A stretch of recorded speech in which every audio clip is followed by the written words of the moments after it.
I mean, how is it the Harvard Corporation, like I told you, Harvard Corporation knew about her plagiar all the way back in October. But they're trying to cover it because either they made a boo-boo or there's someone is pushing her for it, so they just cover it up for her. Well, nowadays it's so easy to check someone's thesis for plagiarism. I can check her myself. It's so easy to be found. It's hard to believe that Harvard is trying to cover it up for her, because it's just too easy. So what's the story? She probably has to make the corrections on her Ph.D. But she'll end up being a faculty member, maybe dean, I don't know. But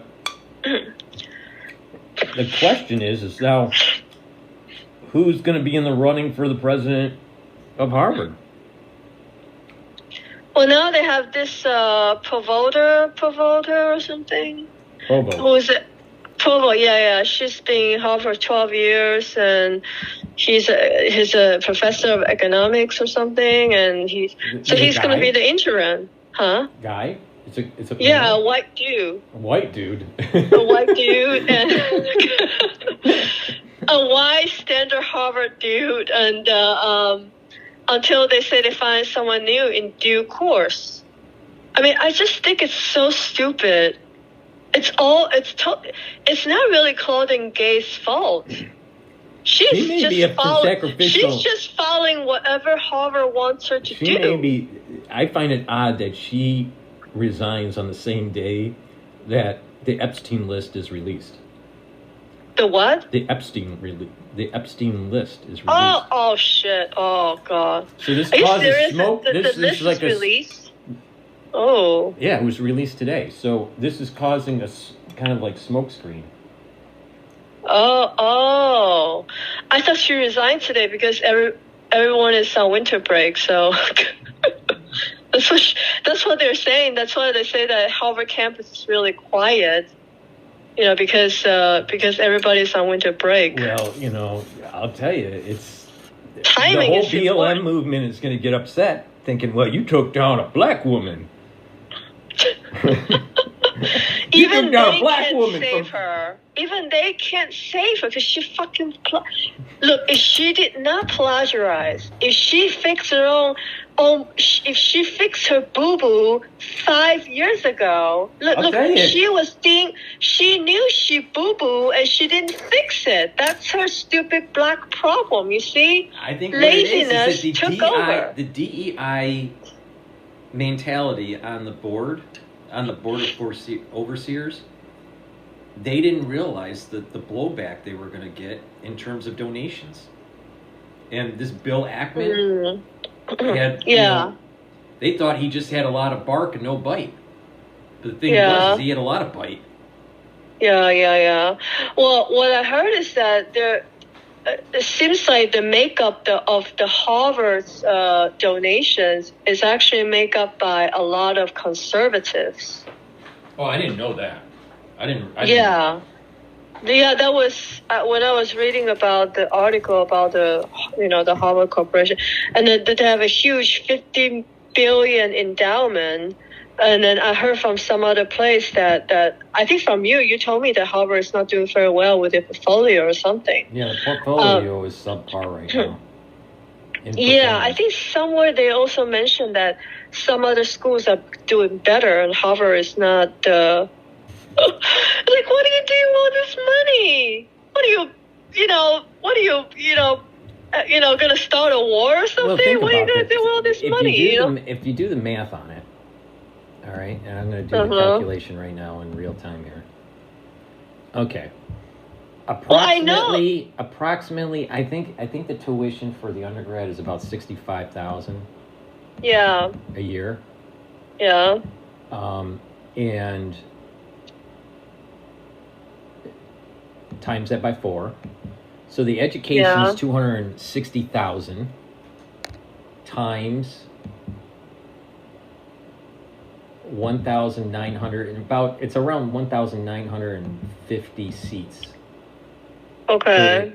All right, so that's assuming no scholarship, no, right. So over a 4-year period, Yeah.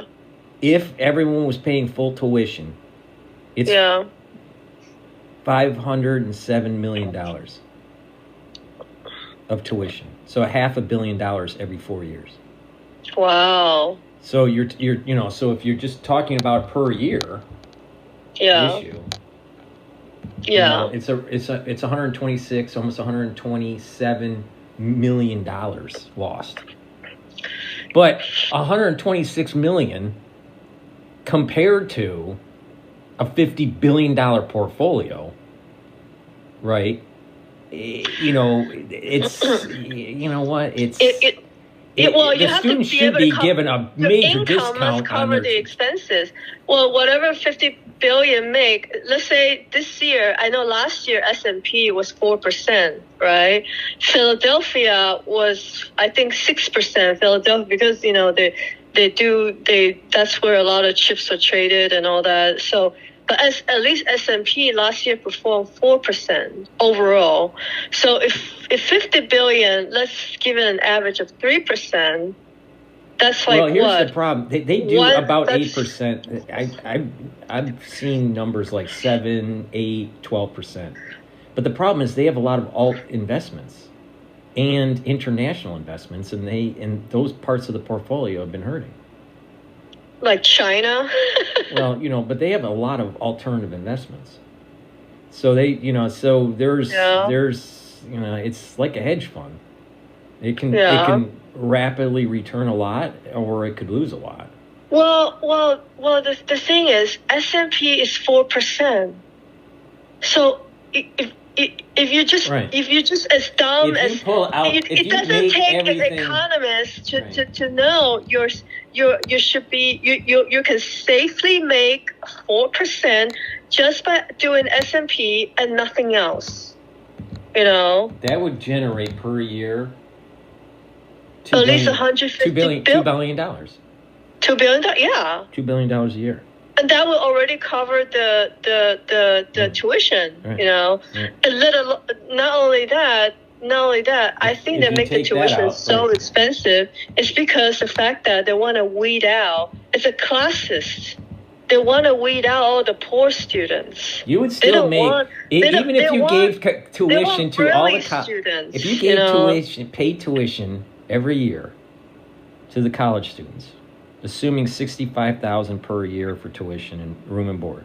If you just do 3%, they would still make on the portfolio $1.9 billion. So maybe somebody's stealing money out of the 50 billion fund. That's why they're not doing very well. But you also got to remember, you have to also remember, and I don't know this, they're paying for the operation costs of the university.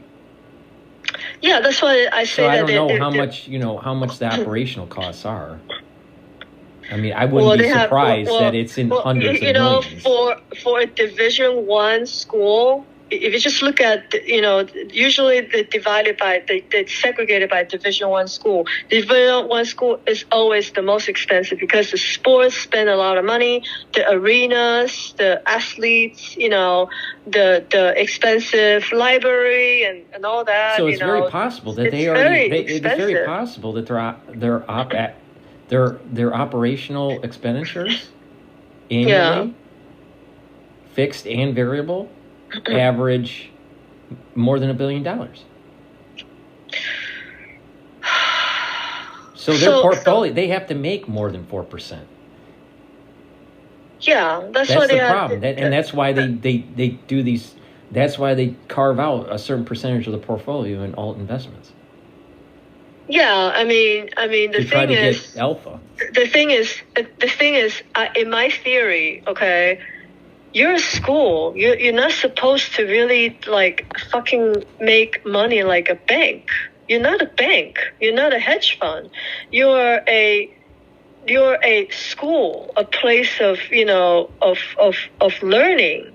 Not Harvard. You should if you make some money out of the students, that's great. But in my view, in my view, if you really talk about diversity, equity, and all that shit, it should break even. Your income, your expense and income should be net zero.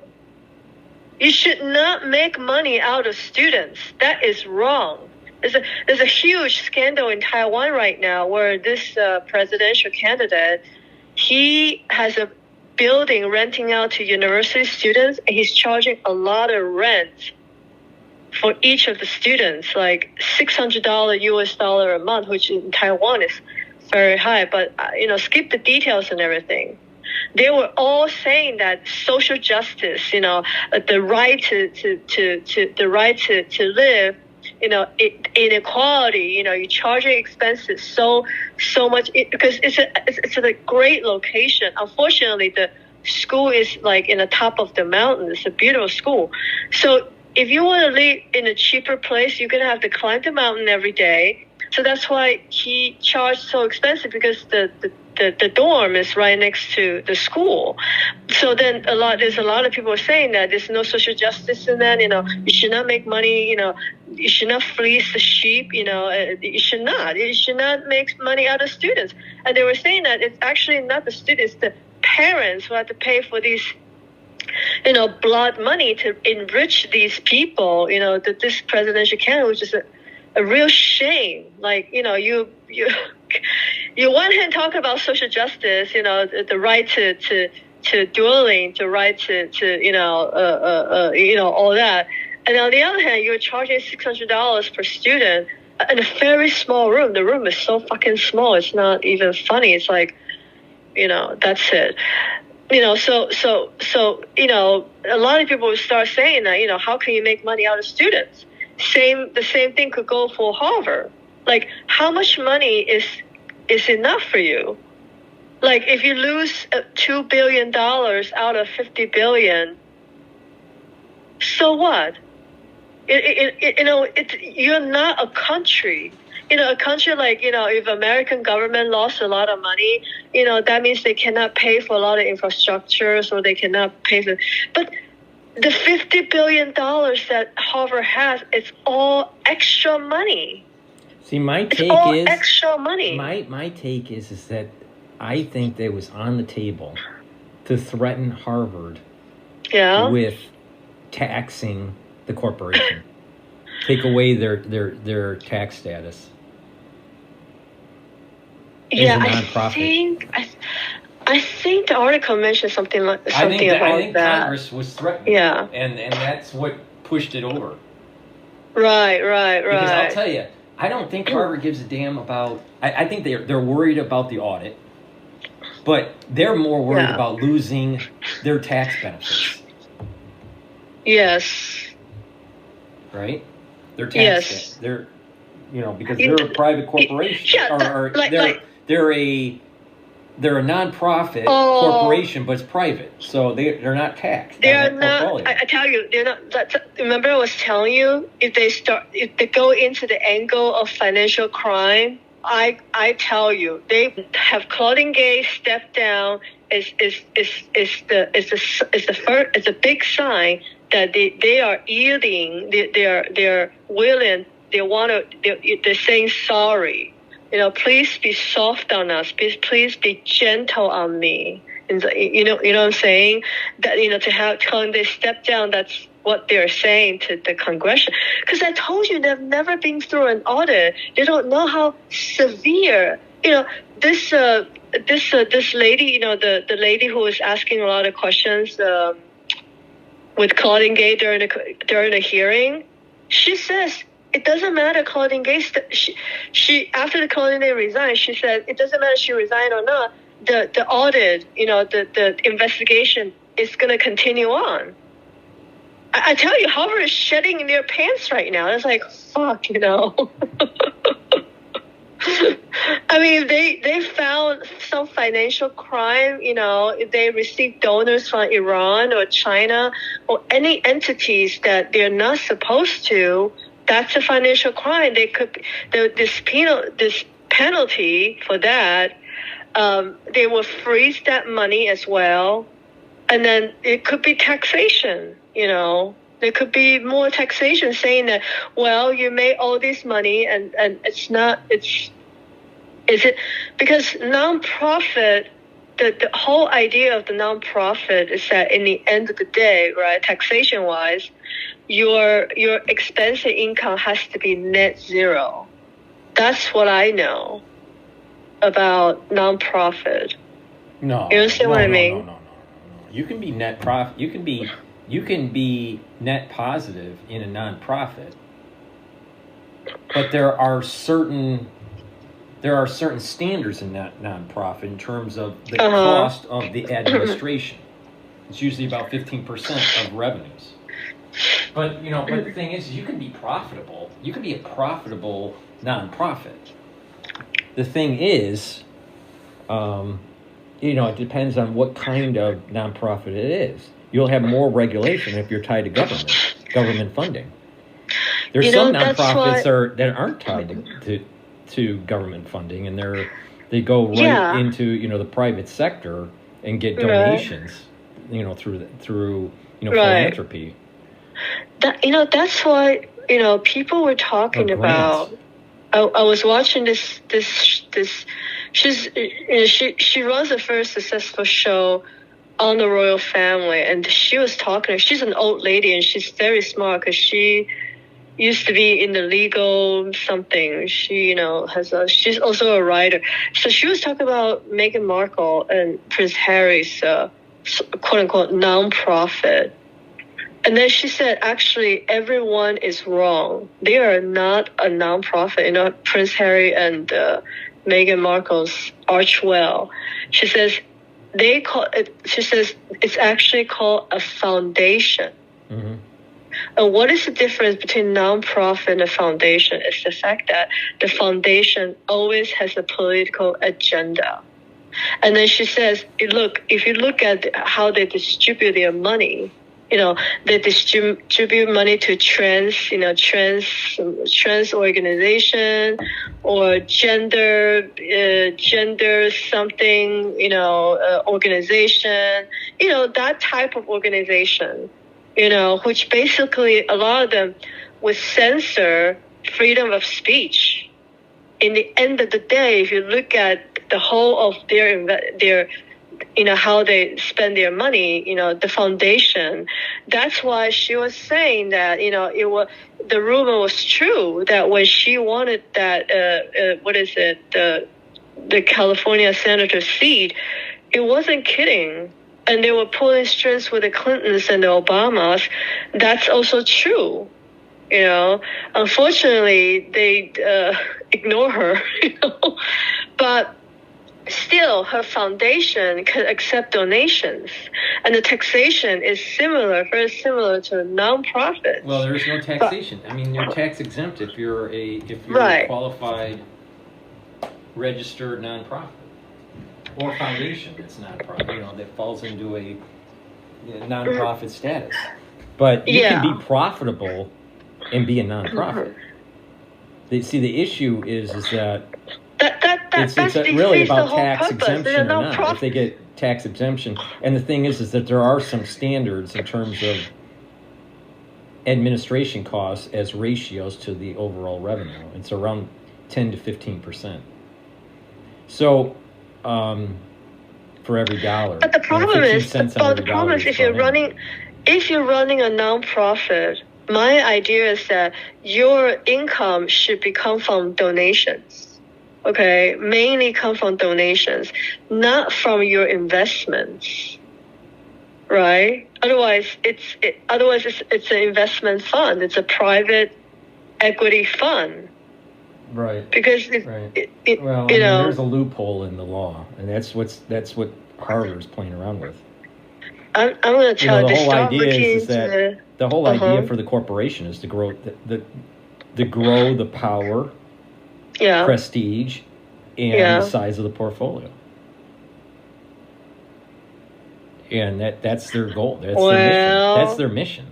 Now the overseers, is kind of like one step below the corporation, and they're overseeing the university operations. I'm going to tell you something. Like the henchmen. I'm going to tell you something. Remember that lady in Congress who was asking Claudine Gay?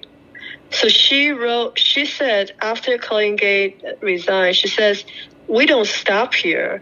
We want to find the rot that's rottening our country's highest it's the education. So basically, DEI. listen to it. Basically, she's saying some of the people from Harvard Corporation might have to step down.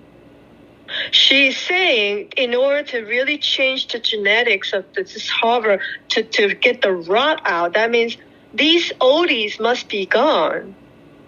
Same people cannot be in charge of the same thing if they did things wrong. Yeah, the ones that were shepherding Claudine Gay in the corporation and at the board of overseers, they're not that old. They're not that old.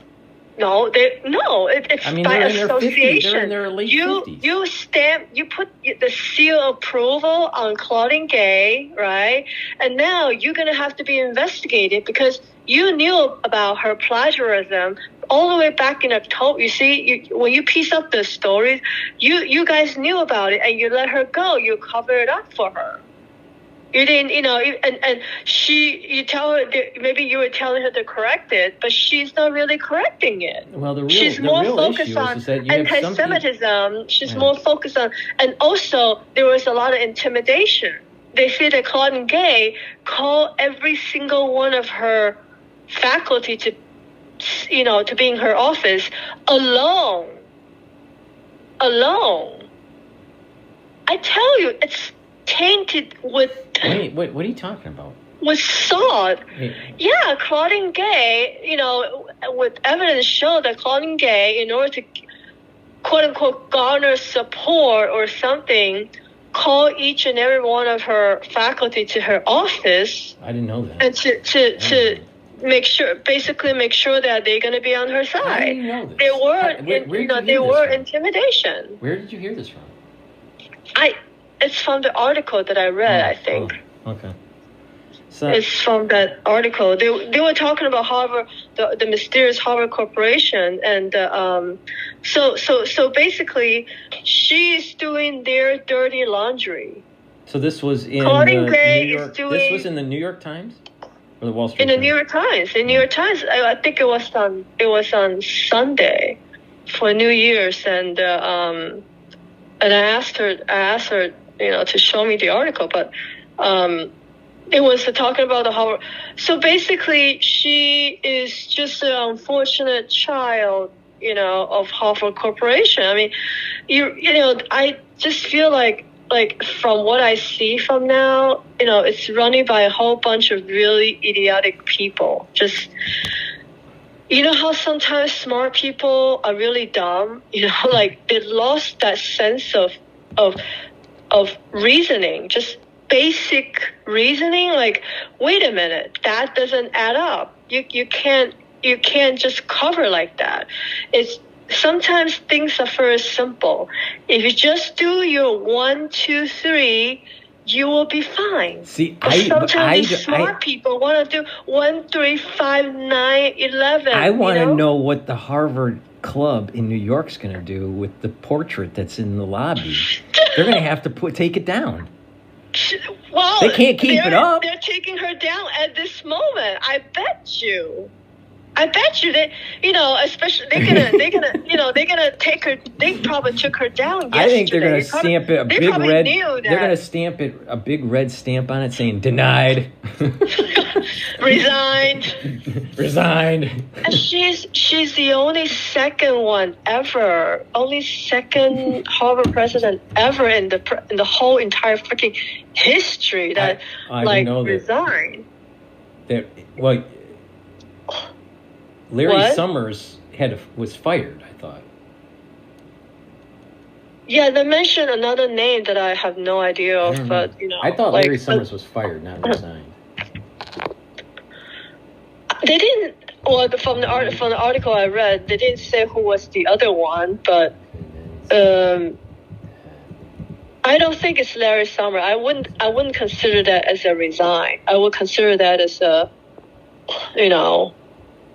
as a firing or something. I personally think getting rid of Claudine Gay was the best thing for the country and for Harvard, because she represents failing forward through DEI practices. And she not only did she benefit from it, she was promoting this garbage in the university.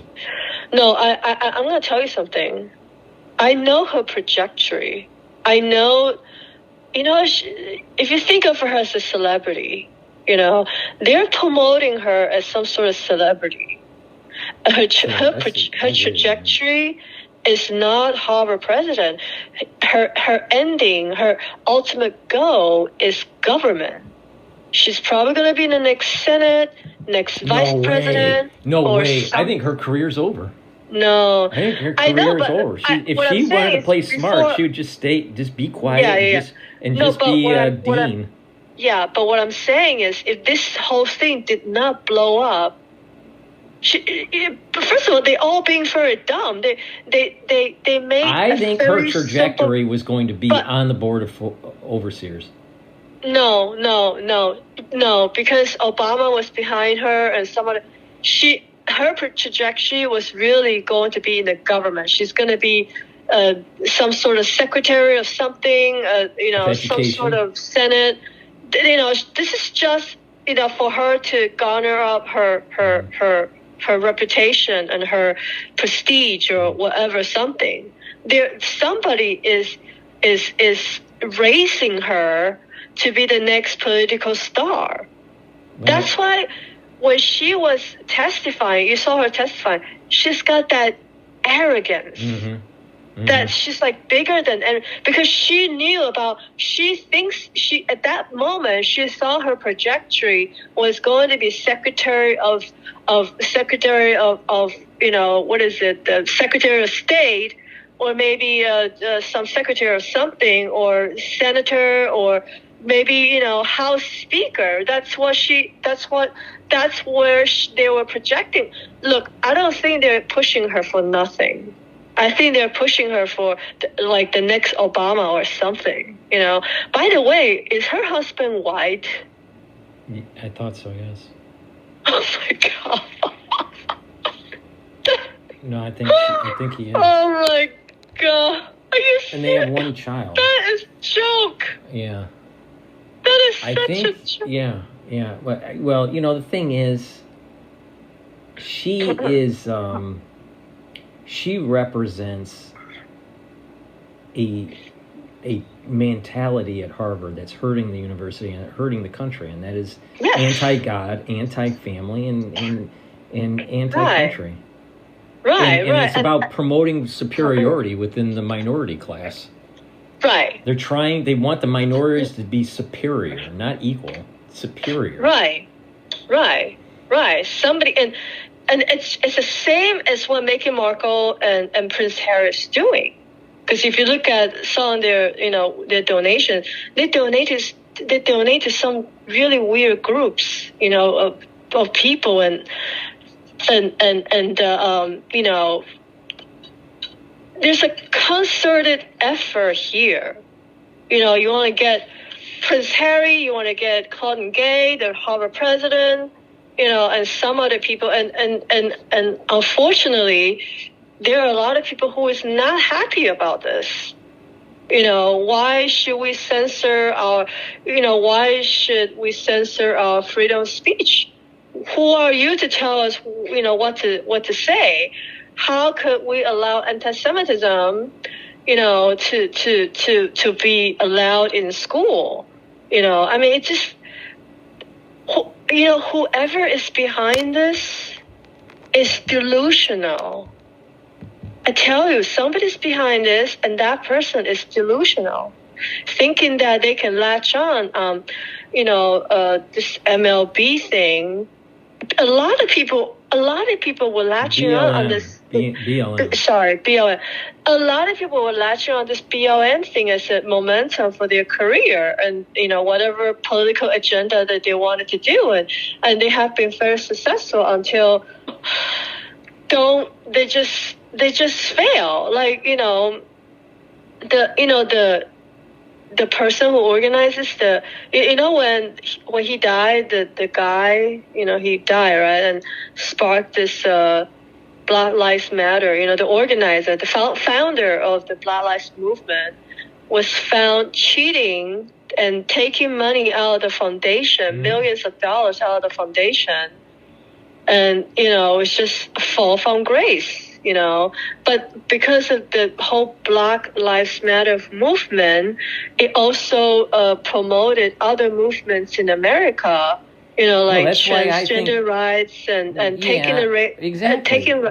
Well, this is why I think that this whole anti-Israeli movement that's going on, pro-Palestinian, pro-Hamas movement, is really a BLM movement in disguise. The what? It's a BLM movement in disguise. Okay. Because it's about minority. Yeah. It's all about, I'll tell you, this whole thing is about oppressor and the oppressed and pushing reparations. And who are going to be the benefactors of reparations? Black people. And they're already looking into it in New York. They're not smart enough to they're just not smart enough. I'm sorry. I mean, well, the genetics is not. It's not. I don't know. I mean, I have seen smart. I agree with you. I have seen smart minorities, smart blacks, but But I've also seen the bottom of the barrel too. I've seen the upper crust in academia that are minority, that happen to be black too, and they're they're smart, but there are also a lot of people that just can't pull up their pants, and this is the problem: is that you got too many people that want to be a rapper or want to be a basketball star, and they feel as though they need to be a hoodlum. You see, a lot of these black people, because the Black Lives Movement wanted to move up with the momentum, right? But they all made the same mistake as Claudine Gay. They forgot to wipe their ass. You plagiarized. You want to move up? Sure. I'm not going to fault anyone who wants to move up. Not even Claudine Gay. Remember, I was telling you, why should she? I wouldn't give up. I moved up. I moved up to president of fucking Harvard. Why should I quit? So I won't fault them for that. It's just, these people are so dumb. They think they can just cover their ass and they can just move on because they think that everyone is afraid of them now. Everyone is afraid to point fingers at them because you know what? There's got the fucking. No, you're right. There's a hubris. Listen. They got the race car. They got the race bait. That's what everybody's talking about right now about Prince Harry and Meghan Markle, because the first thing they do is the race car with Oprah about royal family. So everybody's pulling the race card now. And you know what? You want to pull the race card? Fine. But then you don't wipe your ass. You just look at your plagiarism. Just look at your thesis, and all this shit comes up. You call yourself whatever you call yourself. You're the faculty at dean at Harvard. But then you have plagiarism. How the fuck can normal people justify that? Just normal, decent people like you and me. How do you justify it? How do you explain it to the general public that, yeah, our president plagiarized, but we forgive her. It's okay because she's black. Can you actually say that? No.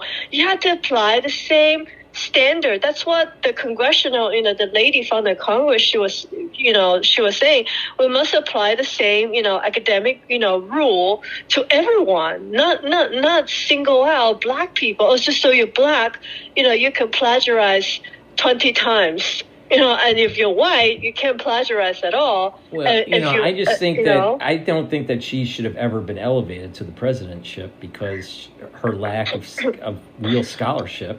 Exactly.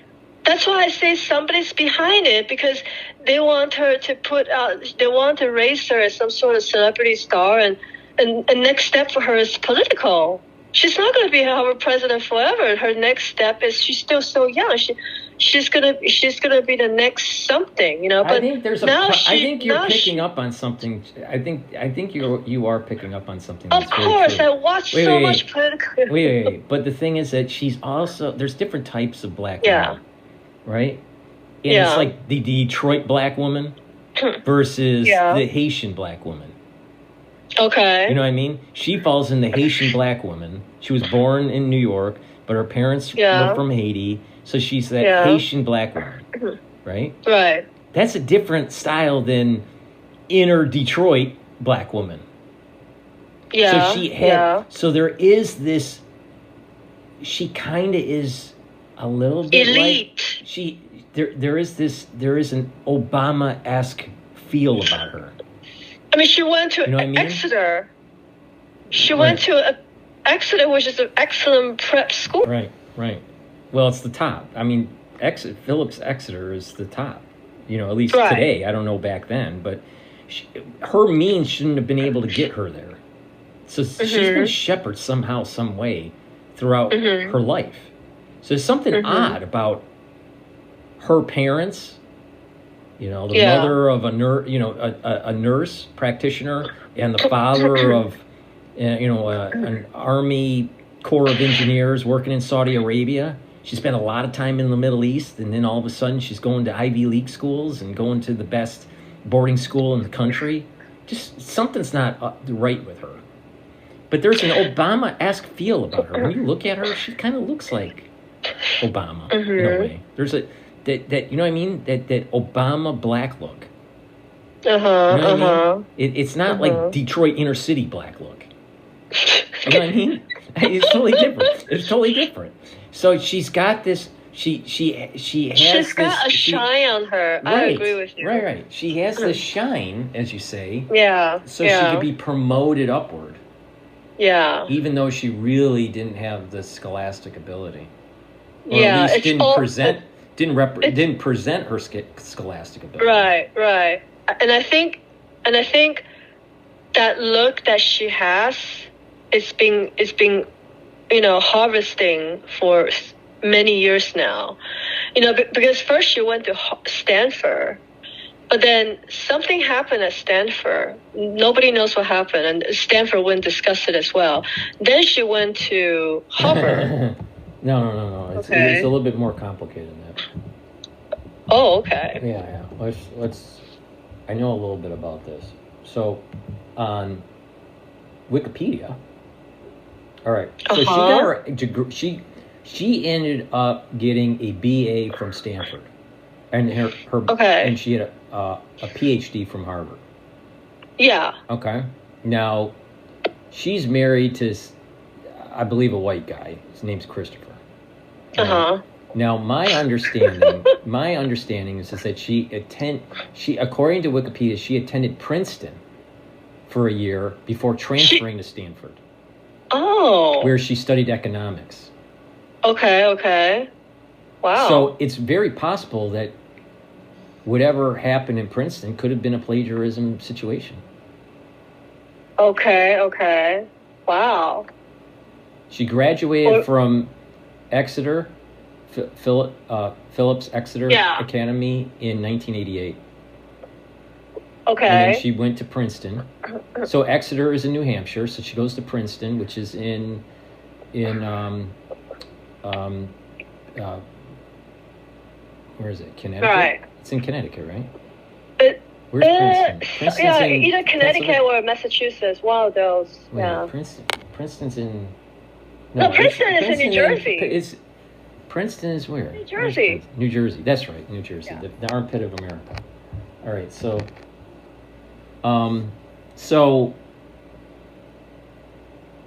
Princeton first. She got kicked out. Yeah, and she attended it for one year and then left, and went to Stanford, and then. Okay. And then eventually, she went to Harvard. So she didn't have a problem at Harvard. or at Stanford. It looks like she had a problem at Princeton. Well, I think I heard somewhere saying that, her years at the West Coast, like how people go from West Coast all the way back to the East Coast and all that. Because she first at Princeton, right? And then she went to Stanford. So it's a huge jump, location wise, all the way from East Coast to West Coast, and then back again to the East Coast. So they were saying that like her life at Stanford I felt that when she traveled from Princeton to Stanford that she was hiding. She was trying to hide. Oh. I had this like a psychic feeling that she was trying to hide.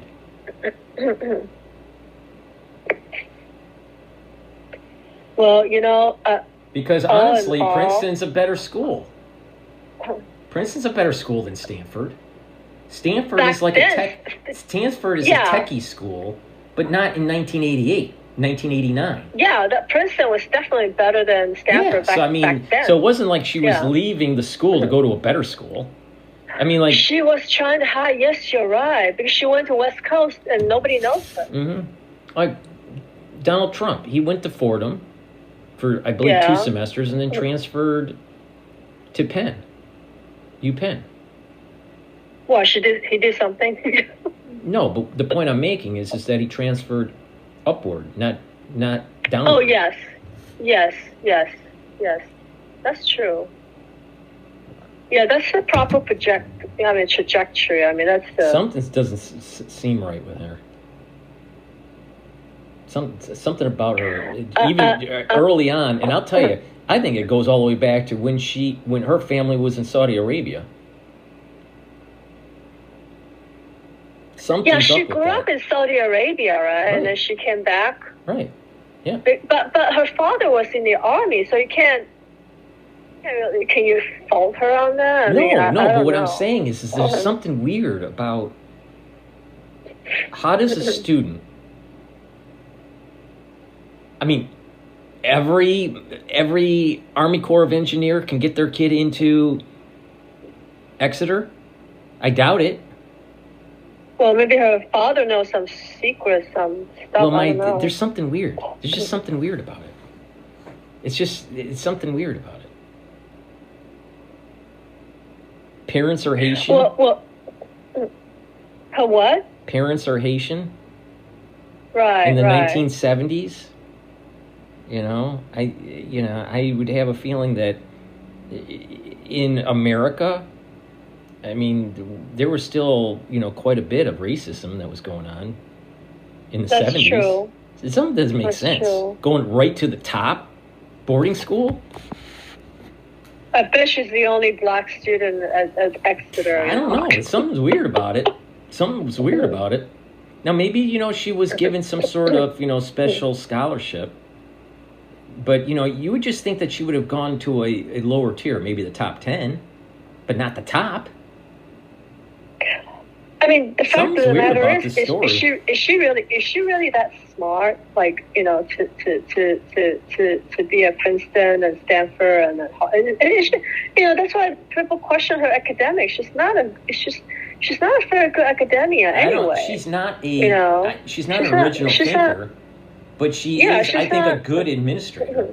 I think the part of the reason why the overseers wanted her on, even though someone was recommending her that was from Obama's administration. Oh, I think it's that she saved so much money for Harvard when FAS was in the deficit.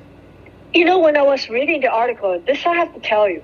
When I was reading the article about the Harvard Corporation, how they found Claudine Gay, okay, they say it was the fastest history of Harvard, how fast they found the new president in 5 months.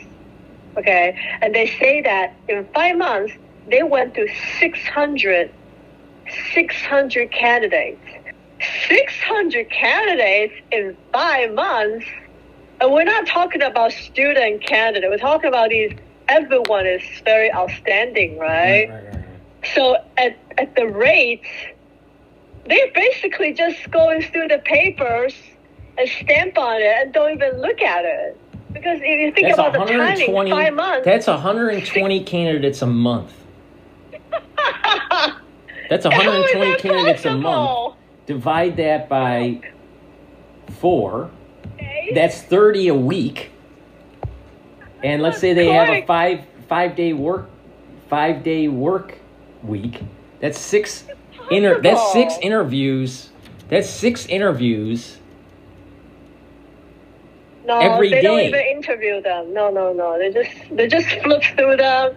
They check. They sign your name without reading any of them. They already know they're gonna get Claudine Gay. Somebody already told them it's gonna be her. Somebody told them it's gonna be her. And if it was from the Obamas or Black Lives Matter, whatever these uprising political groups. To pressure Harvard and to twisting their arms, and saying that there's more to the story because it was really strange that Bacow stepped down. He wasn't on as president for Harvard for very long, because when I started Harvard, it was Faust, and then Bacow came on, and when I graduated from Harvard. Bacow was still president, but it was going to, it was going to be Claudine Gay. But it was going to be Claudine Gay. Well, that's fast. So, but the thing is why did Bacow? There's more of a story because Bacow was, he was very successful as the president of Tufts. He was he was ex-MIT and ex-Harvard. He wasn't there. Yeah. He wasn't there for that long. Why? Jewish guy, right? Why did he step down? Why? What? The rumor was that he was tired and he wanted to, enjoy his retirement and blah, blah, blah. But you know what? I wonder if he was being told by one of the overseers, it's time to step down and we're going to, let Claudine in. Yeah, I think that's absolutely what happened. And they can say in a really nice way. They can say to what's Faust, that look, we're trying to change the philosophy of Harvard. We know that you're a great person. You're a great president. But times are changing. We need somebody who has a DEI background. DEI is now a dirty word now for me, okay? Anybody who says DEI, that means political agenda. But anyway, they probably tell him we need someone with a DEI background to really make our school more relevant, which I believe it's part of that is true. So they want a person who has a DEI background to be the president. I think there's nothing wrong with that. Okay, the problem is Claudine Gay is not the right person. Even though she has DEI, a background and stuff, which yes, it's her coming on to Harvard with a DEI background as a black person, as a black female person, it does surface. It does make Harvard look a lot more relevant to reflect, the young people nowadays, the minorities, they're playing the race card. Harvard seems to be more attractive, not just an old, white people, institution. They want to make Harvard more diverse, and to be more diverse, it's just like, I don't know how you have noticed, but almost a lot of companies nowadays hire black people to be in the top position of the business nowadays, to have these prestigious schools to hire black, Yeah, but the thing is most of the people that they can afford to make themselves more relevant. Yeah, but the thing is that most of the people that can afford these places, they're not black. They're white they're basically either coming from mostly white, but there's some they're wasps. They're either wasps, yeah, right? White Anglo-Saxon Protestant. They're either Jewish or or Asian. There's not that many black people that can afford a private school. Well, I'm going to tell you something. These prestigious prep schools, they are changing too. They know that just being West, is not going to uphold their legacy. To be able for them to continue, they must play into the society of today. And therefore, it's what's in fashion. DEI is in fashion. And therefore, they have to be in line with what's relevant today. And so most of these schools, and they're all turning to be more liberal too.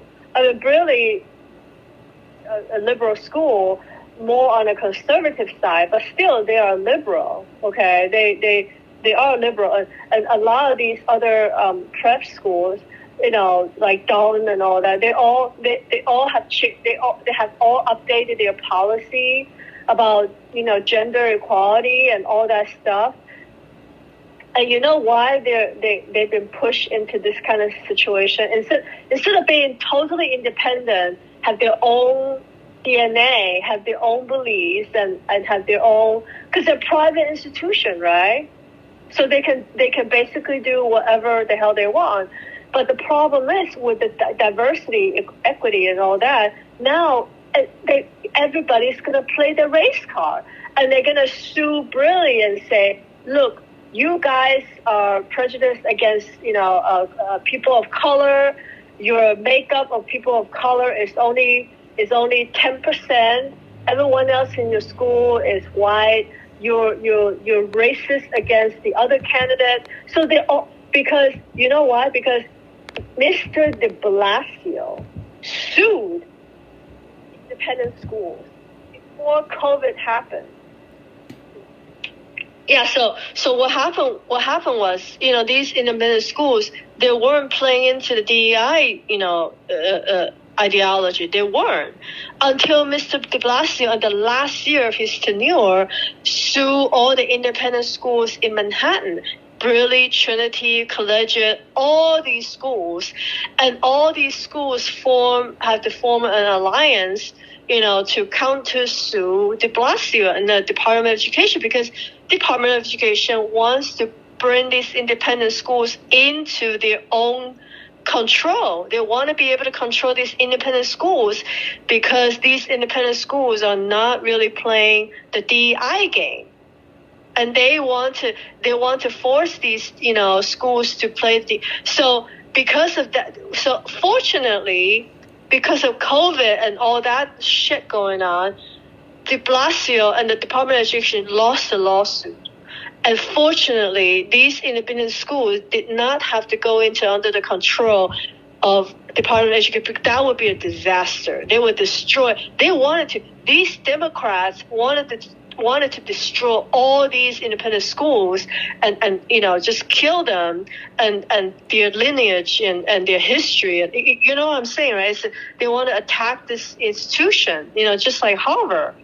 So what happened after that is straight away, these, after they won the lawsuit, every single private school in Manhattan have to update their handbook, their policy to have DEI, to constantly saying DEI, and they have to change the admission process and all that, because they gotta boost up their DEI, proportion, the makeup of the school. Otherwise, they'd be sued again. So you see, it's a concerted, effort into bringing the old establishments, into the ground on the grounds of DEI, because it's just such an easy card to play. Just say all your schools are 90% white, you have no DEI, you're racist, school, and they would lose the lawsuit and they'd be punished. They might have to even close the school, so. Because of that, they have to force themselves, change their policy, and accept a lot more, color students. So right now at Berkeley, every year they will publish, their report saying how many students, of color, of white, and all that, and in there, and it's really kind of silly and sad, but that's really what happened. They're trying to use DEI. They weaponize DEI basically. So now every single school in independent, private school in Manhattan, after the lawsuit, they got so scared. They hire black, faculties and put them in really high positions in their school, like as a DEI officer or whatever, head of school or something like that. You understand what I mean? So I'm not surprised that Harvard is doing the same thing too, trying to hire, trying to be DEI, trying to be, quote unquote relevant, and having this Claudine Gay. She was at the right time at the right place. She was already dean of arts and science. She already had been at Harvard for a long time. She did, so. The question is, I don't think she's the only DEI candidate. It's just, why her? I mean, there must be some other very successful black academia or other black candidates. Why didn't they consider the other one? So if the congressional hearing comes down to investigation, they're going to look into, okay, show me your 600 candidates, and show me your investigation on them, and show me how you come to the conclusion that every single one of them is no good except, Claudine Gay. And if they find any discrepancy, I tell you, the Harvard Corporation will be fucked. And every single one of them have to be let go. If they found some, you understand what I mean? No, I get it. So anyway, yeah, I mean, she was at the right time, at the right place, but then now, they created a monster among themselves that they can't even denounce anti-Semitism because of DEI. They took it too far, and they took it in the wrong way. You think, regular, normal I'm people. telling you, it's all about reparations. This thing's all about, it's a BLM movement disguised as equity, inclusion, and they're weaponizing it, right? And if you don't bow down to the DEI, there's something wrong with you. You're racist. That's basically what Meghan Markle and Prince Harry did to the royal family. It's a race car. It's just simple as that. And it should show yourself that you're not. You hire a black president, or it's just. Why did Obama and Obama's representative that's on the board of overseers? Yeah. Why did they cave in so fast? I think something else is going on. I think there's something is going on. Something is going on. I figured this thing would. I figured that she would be around 24 months, 36 months. Well, I know about these audits much better than you. Dealing with regulators. When they say yes, there is no way you can say no.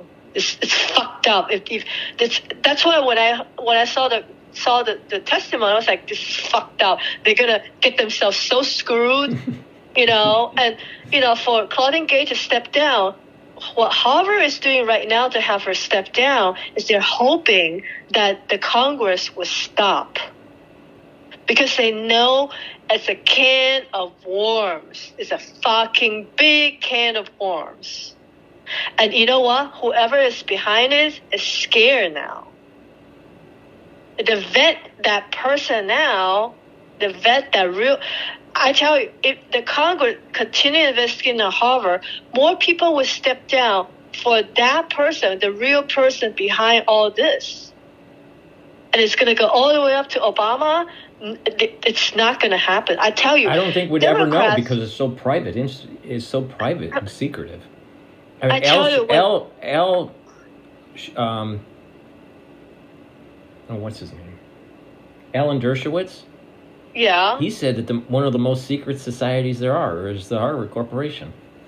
Yeah, I believe him. I believe him after I read the article. Yeah. How do you justify 600 Africans in 5 So it's a can of worms, a lot of secrets, and people don't want to get hurt. So they want her to step down to send a signal to Congress that, you know what, if you continue to investigate, all of us will get burned. Even the American politicians, some of the politicians will get burned.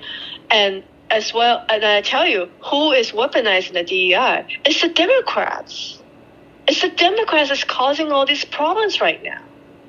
Who started with this DEI, ideology? It was the Democrats. It wasn't the Republicans, and that's why the lady in the Congress, she's Republican. It's all about setting up for reparations. What's just break down the acronym. Diversity. That basically means minorities mixed with majority. Okay. Equity basically means.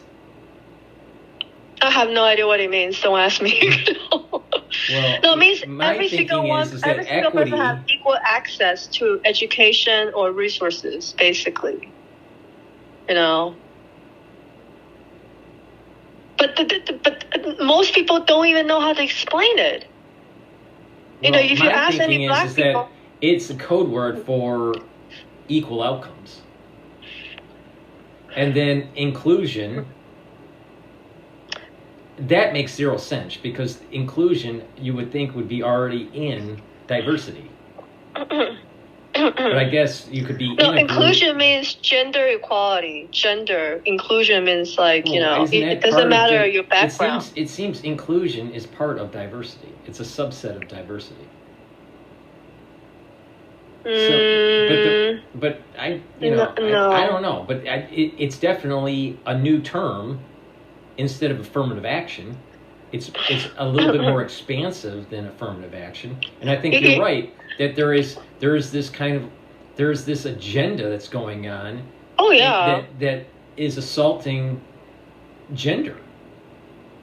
People. This whole gender fluidity thing is destroying children. Yes, psychologically and physically if they decide to start going through transition. Yes. And all the democratic states are doing this. They want to. I tell you, this is basically communism.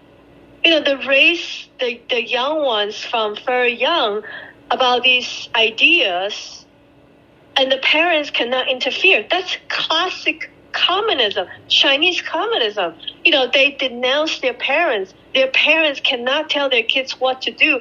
Their parents cannot tell the kids what is moral, what is not moral. No, they all have to hail to Mao Zedong. Your parents no longer the most important people in your life. It's Mao Zedong.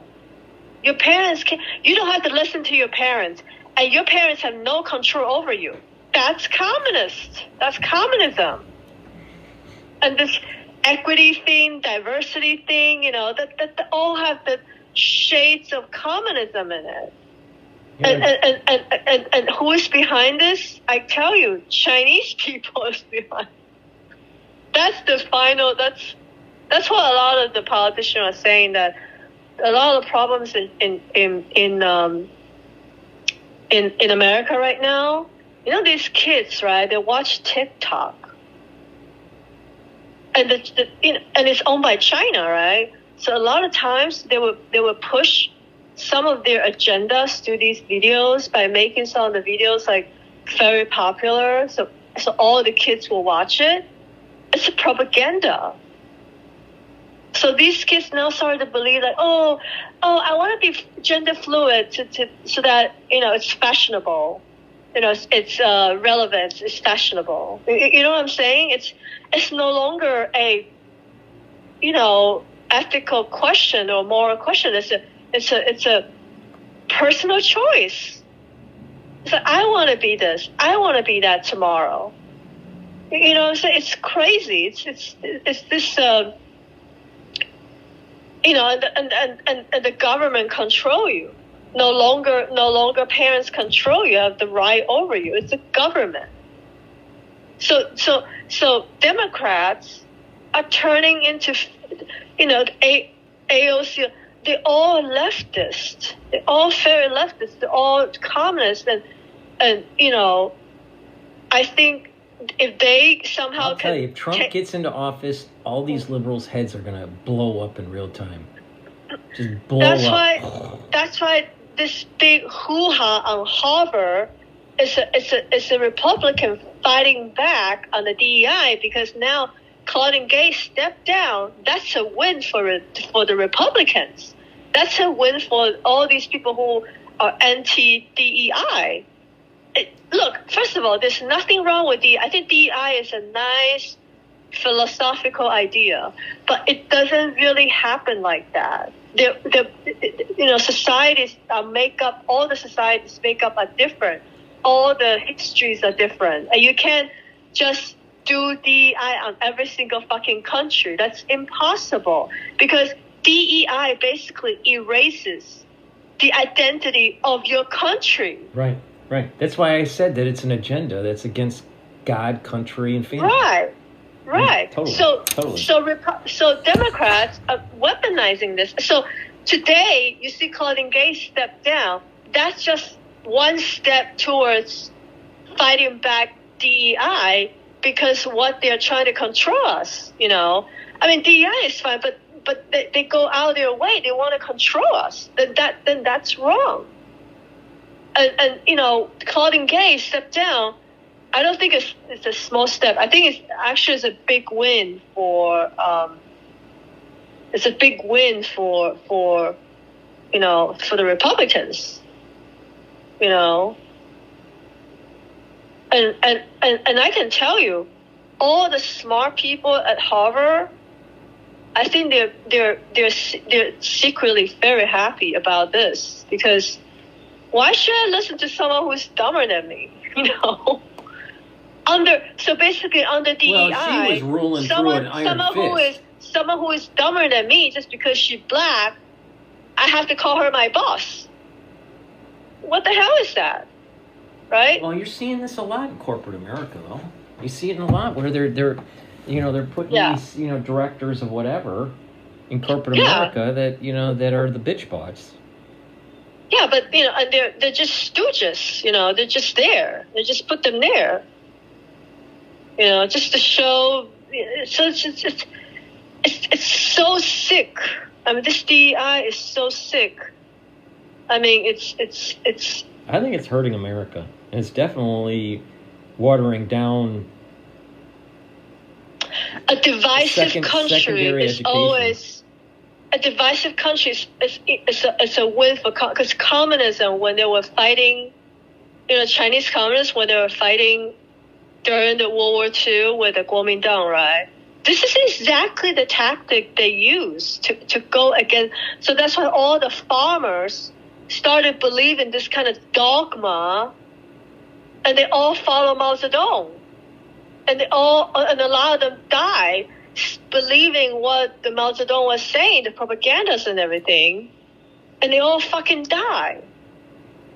But they won. Mao Zedong, in the end, he won with all these liberal slogans and stuff like that, Socialistic slogans. Yeah.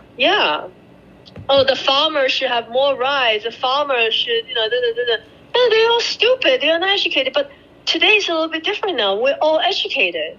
We're not uneducated. So they want to play this DEI thing. They're trying to play the race card to make you feel guilty. But then now everybody realize, even, I watch shows from UK because they talk a lot about Prince Harry and Meghan Markle. Are you a royal watcher? No, because I think No. This is true. they are also using Prince Harry and Meghan Markle as a star of DEI. There are people supporting them. That's why they can, Yeah, but they're the antithesis of that. No. They're perfect. She's biracial. He's white, so they have diversity. They're married and they have diversity. You can't get more privilege than being a prince of the UK. I mean, come on. That is why Prince Harry broke away from royal family with Meghan Markle. No. He broke away from the royal family because they were basically tightening the belt and saying that you can only live on $30 million. Well, let me tell you something different, and this is kind of frightening. Do you know who is the biggest enemy of DEI? Do you know who they love to take down?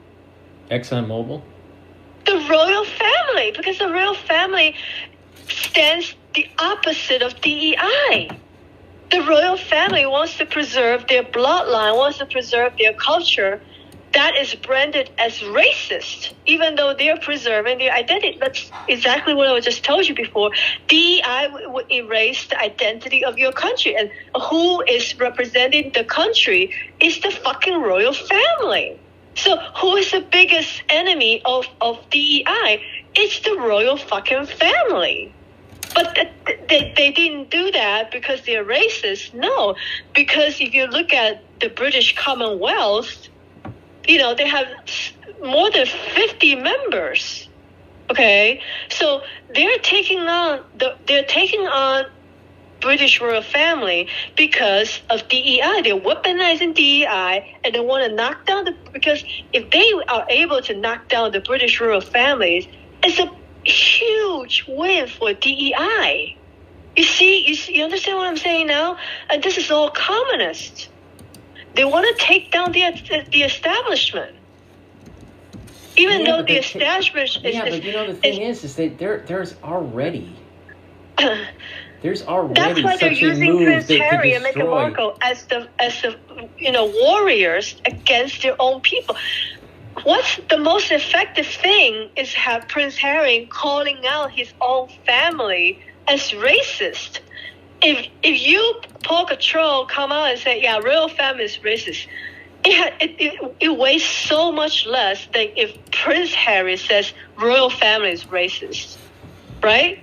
Which one hurts the royal family more? Prince Harry. Yeah, so they hire him.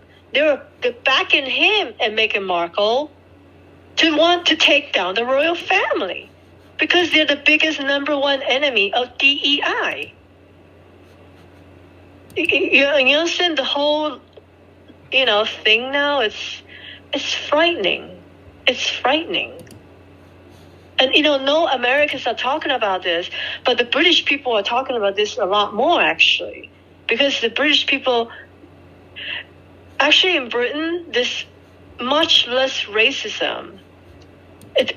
Despite what Meghan Markle said and all that, no, Britain, because they come from the background of Commonwealth, there already has a lot of diversity in Britain.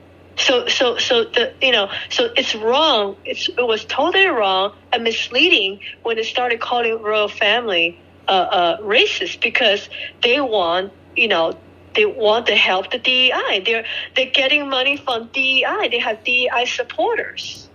So who are they going to listen to? They're going to listen to their new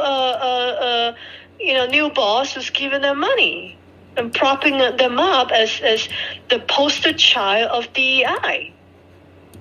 And it's another classic communist example of you pointing at your own family, saying that you guys are all, guilty, right? It's a classic communist where you call your family out. When those young kids in China call their family out, say, "Oh, I know my father reads Western literature. Let's rat him out." And they beat him up on the street and the mother as well. It's a classic. It's sad. I think, and look at all these democratic states with the drug problems and everything. I don't know how can people still stand with the Democrats. Don't they see? I mean, I see all this, and I'm not white. I'm just, I don't know why people believe Democrats. I don't understand. I really don't.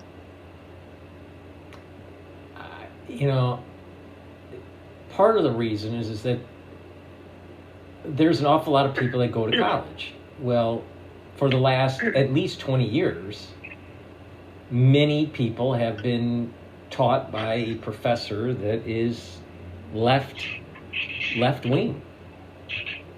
Really? Oh, I mean, majority of the professors out there, no matter what the school is majority are liberals or ultra liberals. So it's hard to find a conservative person. Now, so majority of these students that are coming out of school, majority of these students that are coming out of these schools are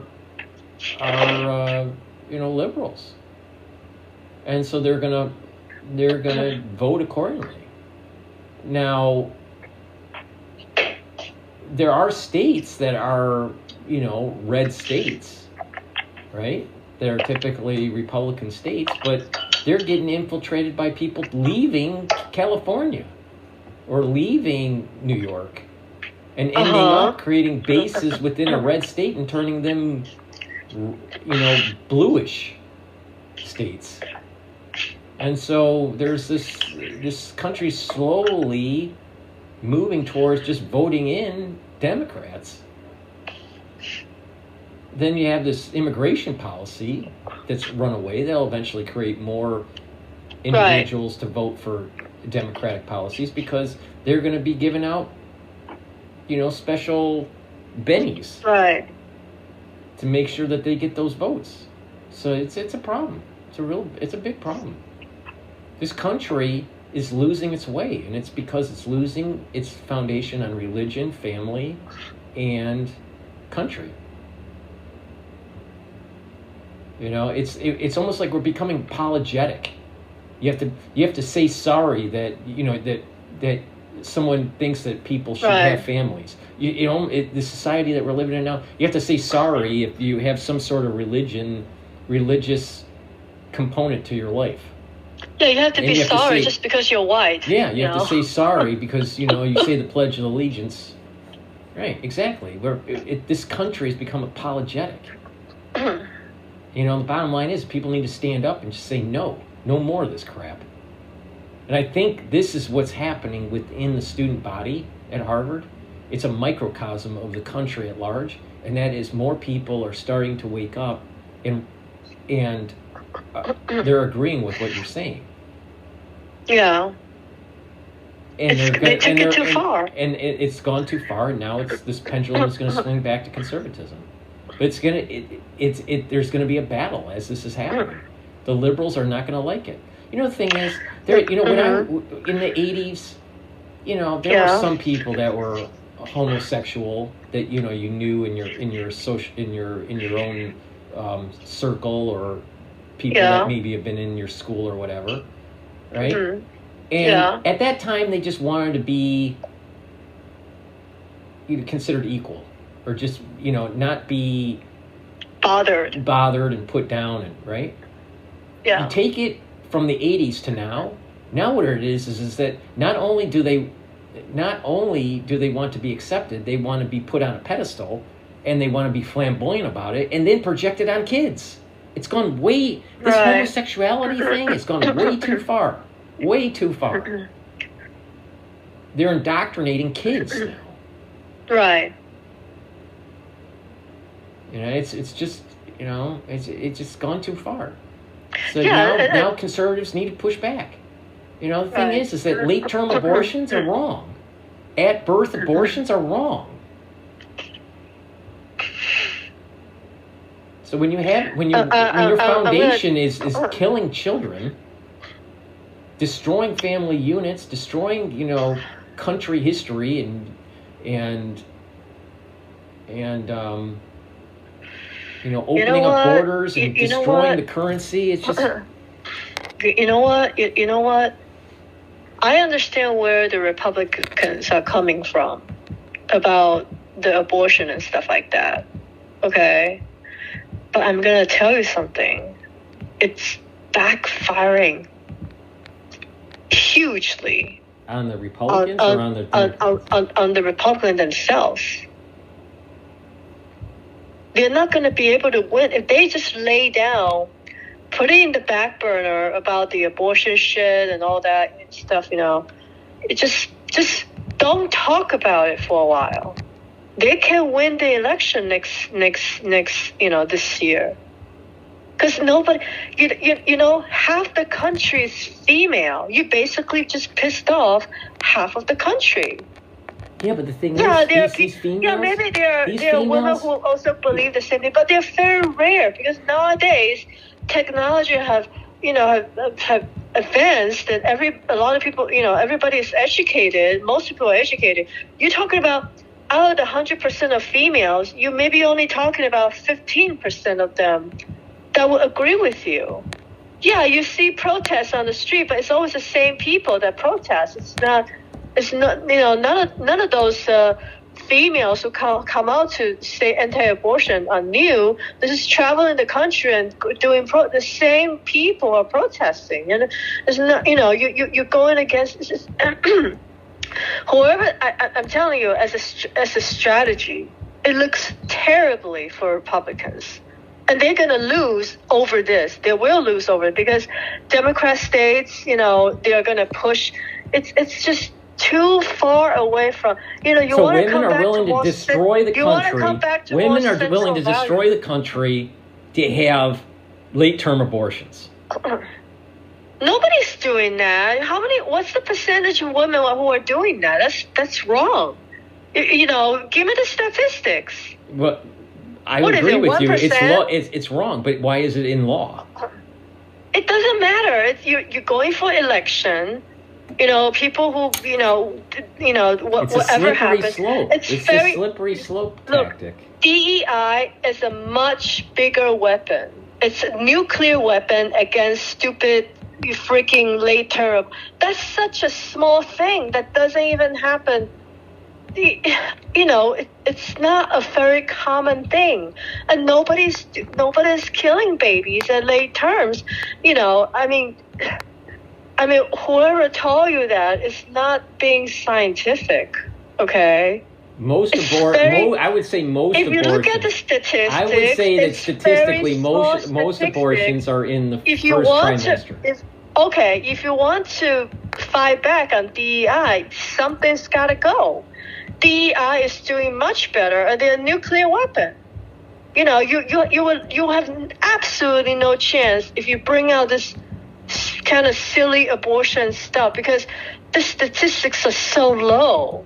You can't prove that. You just can't. There's still a lot more women giving birth than women who are doing whatever you're saying, and the statistics don't add up, honey. So you can't really use that as your main, policy. You can't really do that as your main policy. Yeah, even though you want a Supreme Court, but that's only because it was decided among 9 people. It's a small number of people. It's a win for Republicans, but the majority of America, don't agree with that. The majority, did they win the court of public opinion? No. It is going to be the court of public opinion that's going to matter more than that little tiny statistics. That's what you're saying. And the DEI is still the nuclear weapon. So you're not going to be, unless you can look. If Congress and the Republicans, are continue investigation on Harvard, and really come down really hard on Harvard, and then weed out a lot more scandals and stuff like that, and expose the fallacy of DEI through Harvard. Because are you gonna do let's say Queen's College or as an example of the fallacy of DEI. No, you're gonna take the biggest one. You're gonna take Harvard. Then you have another nuclear weapon to go against DEI. That this whole thing is fake. That this whole thing is not only, it's not DEI. It's actually the opposite of DEI. It's actually, what's the word? You understand what I'm saying? Like, it's like reverse racism. It's like reverse racism that you Claudine Gay is not really, would you consider her a real black? Consider her culture and her background. She went to Exeter. She went to Princeton, Stanford, and Harvard. I mean, how many black? She's a polished black woman. She's a polished black woman that rose up because of affirmative action. Right. So exactly. So if they take on Harvard and really give it to Harvard and find out all this stuff. For example, if they found that out of the 500 or 600 applicants, there are other better applicants, but they gave preference to her just because she's black, Harvard is fucked. And I'm going to tell. Let's ask this question: if Harvard is doing this, how many other companies, corporations, and schools are doing this? I bet you 85% of them. Because now they're all so afraid of being called racist and the race card. They'd rather just put some stupid black woman up there just so they can say they are diverse. And everybody's doing this. And that's the fallacy. That's stupid. That's not really, that's fake. That's not what it really is. So they're going to come down really hard on Harvard. And if they're going to expose some of the things about Harvard, I tell you, Harvard is torpedoed. As well as the Democrats. Those who are pushing for DEI in school, they're going to take a big hit. They may not die. They're not going to die, but they will take a big hit. People are going to start questioning, every single school. Like, so you hire her, is it because of affirmative action? She's not really a good quality, but just because she's black, so she got the job? It's the same question they were asking in the 70s or in the 80s, just because she's, this guy is black, so he's not being hired. Or the same thing is happening to the white people. The white people had to fight back, unfortunately. I think that's what's happening. But it's it's beyond DEI. It's all about God, country, and God, country, and family. It's not just it's bigger. That's why I said that it's also related to abortion. It's when I say family unit, I mean the typical family unit. So that's a destruction. This is the regendering of society and increased abortions in the society, promoting that males are bad and all this. The statistics are too low to be able to really show that. I'm sorry. You gotta have statistics to back it up. That woman I kill. No, there are more pedophiles. There are more pedophiles. There are more pedos. There are more pedos than whatever you're talking about. This abortion thing. There are more pedos than this abortion thing. And who are the pedos? The Democrats. Clinton, Obama, and all that shit. That's why they're releasing the list today. Because how many of them are Democrats? How many of them are,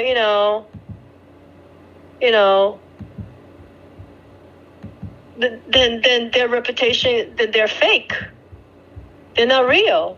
The preach one, they might be a great. Look, back in the olden days, when you read about Benjamin Franklin's biography, I read 2 chapters and I was like, you know what? I don't want to read this anymore. He's a fucking womanizer. But he's also a great statesman. He's smart and he's very, he knows that he walked the walk, talks the talk. And back then, nobody's going to care much about he's a womanizer or not, because women did really like him. He wasn't like raping women or anything. He had a lot of female admirers because he's so smart. And he talks so well. So a lot of women were actually admire him and stuff.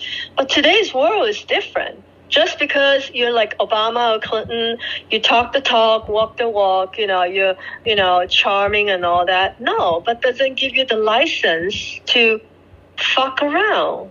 You just can't do that. Today's politician is such that your personal life goes along with it. Back then, the Washington, the Lincoln, whatever it is, all their dirty laundries, no, they're out. That has no effect on their political life. But today is different. So if this list comes out, I think it's geared towards the Democrats. Probably. I mean, and probably also tycoons, business tycoons.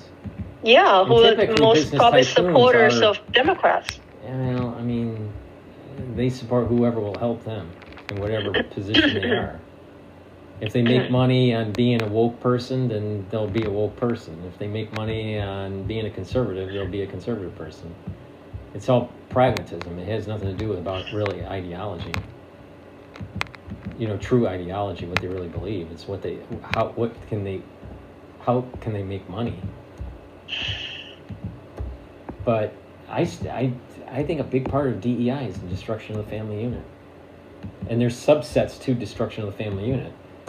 Demonizing males, demonizing the idea of straight relationships, demonizing people that have children, the promotion of abortion. These are all subsets of a larger picture of the destruction of the family unit.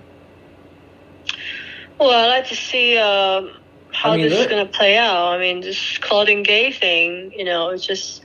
I knew she had to go. Well, we all knew that she had to go. The question was how she was going to go, and would it be that fast? I'm a little bit surprised that it went this quick. I figured that she might have... Shit is coming. I think you're right. I think that they're waiving that... Congress is waiving that tax exemption status of the corporation in their face, and they're scared of it. I think they're scared of that than anything else. Because if they do that, they have to increase they probably have to increase the portfolio performance by at least 200, maybe 300 basis points. Yes, it would be about. In the end of the day, you know how the regulators, when they do their thing, right? If they find that you made a mistake, and a huge mistake, and about it, but you still do it. Yes, they will give you some sort of penalty, either in the form of taxation or they calculate it by how much financial crime you've done. And let's say if they accept donations from some Russian czar who is on the blacklist and they didn't follow, because a lot of these nonprofit organizations, their finances are all they can't stand. If you put a flashlight on their financial statement, it's gonna burn. They can't stand up to any sort of regulatory, scrutiny. Examinations, because I know how they do it. So if it's in the form of taxation and all that, I tell you, that is the easy way out. I've been in a bank. I deal with the regulator. Sometimes they say, okay, we're going to fine you this much money. You see how they fine Credit Suisse or UBS or Citibank or Chase Manhattan, some sort of, they always make some mistake, okay? Some mistakes are always will be made because it's such a large institution. They'll find these banks $500 million or something like that, and then I tell you, that's a small price to pay, because if they say they're going to start saying, okay, now you're going to do this, that's even worse, because now they're going to start controlling you and telling the bank what to do, and they don't want to do that. They'd rather pay than having a fucking, a government, sitting in their office. And that's going to be what happened with Harvard. I tell you, pay up is the easy way out. Probably. But wait, hold on. I want to play something for you and listen to this. This is about the Harvard president resigning, and it's CNN Central News interviewing, I think, a Harvard professor. Okay. All right, so let's listen. What's the name? We're just getting a statement now from New York Congresswoman Elise Stefanik, who was at that hearing on Capitol Hill about anti-Semitism on campus and pressed those three presidents, including Claudine Gay. She says, "I will always deliver results." She calls Gay's resignation long overdue. She says that she was devoid of the moral leadership and academic integrity required of the president of Harvard. What's your reaction to today's resignation and these comments coming from the Congresswoman? Look, I think Elise Stefanik should be ashamed of herself, because I don't think she actually cares about any of these things that she talked about on Capitol Hill. I don't think she cares about anti-Semitism. His name is Professor Ryan Enos. Okay. I don't know. I didn't have him as a professor. Yeah, so I don't know. I don't know who he is. I don't think she cares about academic freedom. I don't think she cares about any of these things that she pressed on. She cared about winning political points. And I think that political attacks on universities are things that we should all be frightened by, regardless of our politics, whether we're on the left or the right. And I'm sad for American universities because of that. And I'm sad for Claudine. He's a Claudine Gay supporter.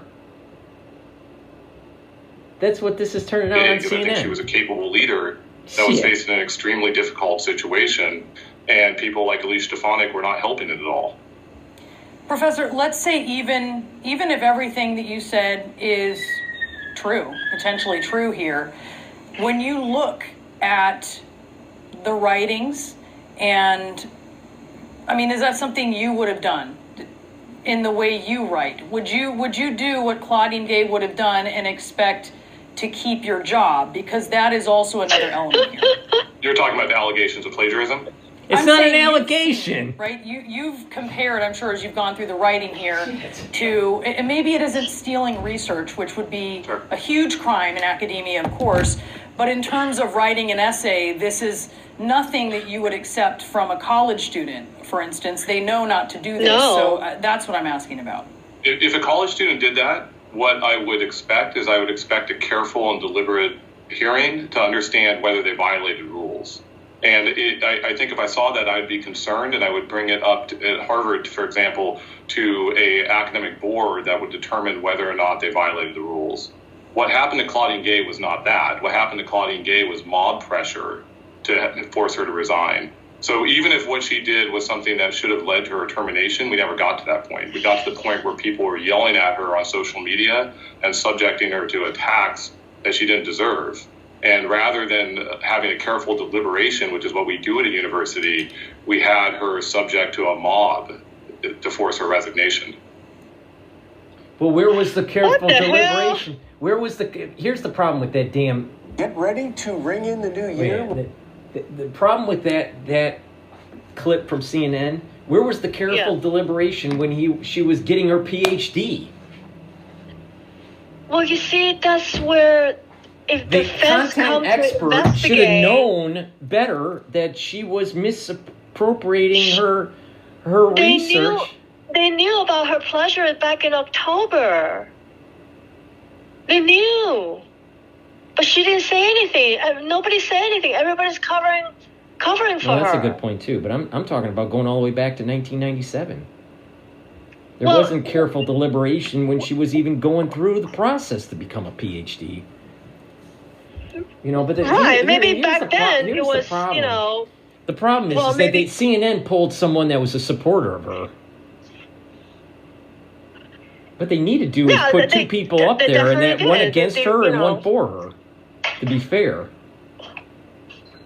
Well, you see, the thing is, CNN is doing a show. Okay, CNN is not a true think of CNN as some sort of entertainment business, okay?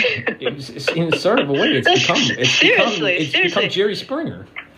Yeah. So they want to bring someone controversial in to support her so that, it's more shocking.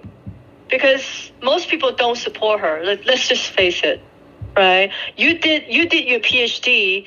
If you found your friend plagiarized and still kept his Ph.D., are you going to be happy about it? No. You're not going to be happy about it, right? So they want to find someone shocking, like who would support her, even with plagiarism. Basically he's saying that what he's saying is that she's a great leader, and just because she plagiarized doesn't negate, the things that she's done, the good things that she's done. You know what I'm saying? But the problem is, I don't know what she's done. The most famous thing she's done was, in Congress, being very arrogant. I see a very arrogant, elite Black woman. When I saw her for the first time on TV, I said, she fucked. Because you never... Look, it's really not about Harvard or her. It's about... I'm going to tell you, the power of Congress. They don't give a shit about you or Harvard, your Queen Elizabeth, or shit like that, or Prince Harry. The power of Congress is such that they must maintain their power. If they target Claudine Gay, there is no way she would not step down. That's why I told you she's going to step down like next week, or she stepped down now. I'm not surprised. Congress, maybe, I don't know. You in politics, you should know the power of Congress is such that it's almost dictatorship. They want you down, you have to be down. You see, Harvard and Claudine Gay did not get this because they've been, hiding in the background, doing their own shitty things, for centuries. They never, and the government is always, do you really think the government doesn't know all the shit that's going on in Harvard? They know. It's just whether or not when is a good time to pick them. And they decided now is a good time because it's the election year. And you know what? There is no way Harvard is going to get away with it. They will investigate. They got Claudine Gay. You think they're going to stop there? No. So for CNN, they want, I think the core of public opinion is such that she must step down. She should step down.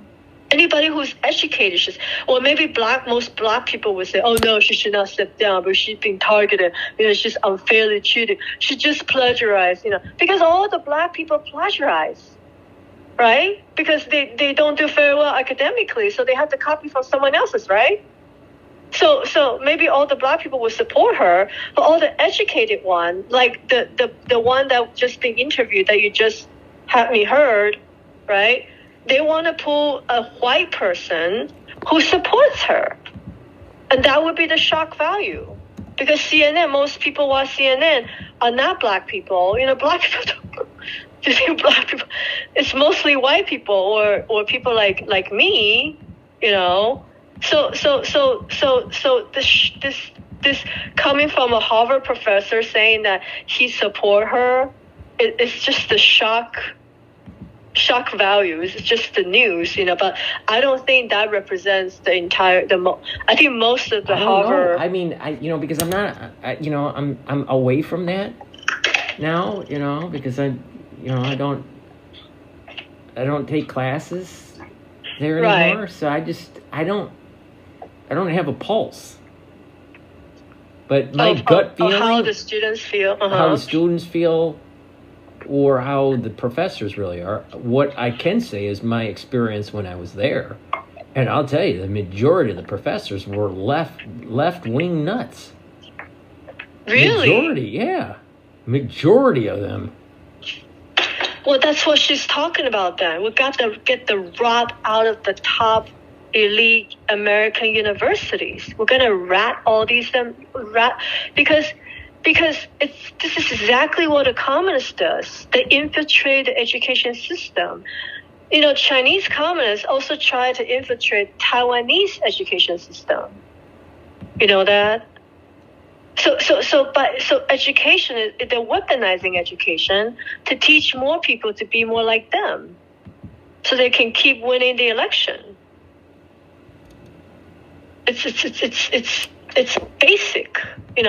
School has become not a neutral ground, but a battleground. You want to get more liberal professors, into universities. Traditional professors, seem like old dinosaurs. You see what I mean? And the basic sense of just reasoning is out of the door. How can you say someone plagiarized it's okay to stay on the job? It's like saying you cheated on your medical exam, but it's still okay. That's okay because you're black. That's just, I don't think in the real world that would ever happen. But, the thing is that there's subjectivity in the process of her elevating to the presidentship at Harvard. Right. The presidency of Harvard, and because of that subjectivity, you can play these woke games. I'll tell you, it's not just Harvard though. The whole educational system is this way. Right. They're producing kids and professors that are just ultra liberal. Yeah. And it's not because they're ultra liberals are more intelligent or more educated. What it is that they're indoctrinated in a certain thought process that is antithetical to God, country, and family. They are against traditional values. They're totally and the thing is, these social countries, they don't last. They don't last long term. No. They all have problems.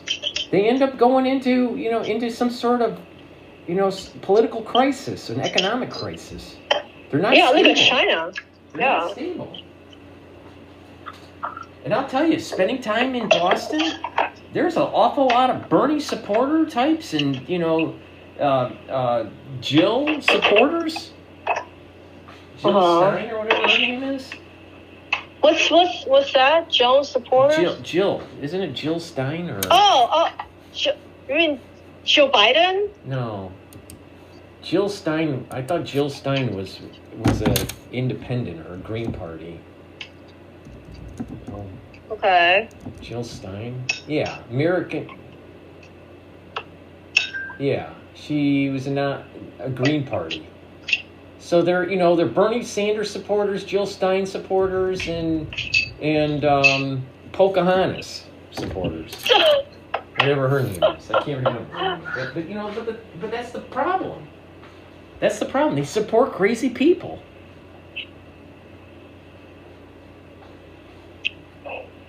That's why I'm telling you, they're going to start investigation on the Harvard Corporation.